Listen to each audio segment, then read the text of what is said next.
May adlaw mga boss idol. Tuluan ta mo sa akong secret recipe mga boss idol. Nga nung lami kini akong buko salad mga boss idol. Atong butangag ice cream ug magic sarap mga boss idol. Sipa kayong lasa ni mga boss idol. Balik-balikan jud nimo mga boss idol. Unahon na butang ang salad mga boss idol. Hinahinayi lag sukad mga boss idol. I-feel sa ang moment mga boss idol para murag lami sa jud siya tan-awon mga boss idol ba. Ikahuman nimog sukad sa salad mga boss idol. Isunod din nimong ice cream mga boss idol.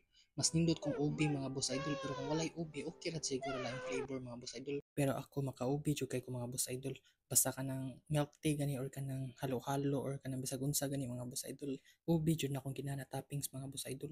Lami kani siya mga boss idol, sipa kay naglasa mga boss idol.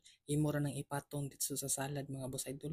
Ikaw bahala pila ka scoop imong ganahan mga boss idol, pero ako gamay ra akong ganahan mga boss idol kay ganiha ra kay ko sigaon ani mga boss idol basig ma-diabetic tani mga boss idol simbang kulang. Igahuman nimo patong-patong anang salad ug ubi nga ice cream mga boss idol.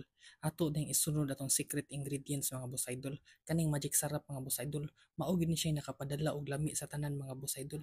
Mga pila lang gud ka sprinkles ani mga boss idol. Lami na kay na mga boss idol. Solve na kay lasa na mga boss idol. Testingin lang ninyo mga boss idol para makaibaw mo na lami jud kayo ni nay magic sarap. Sabi mo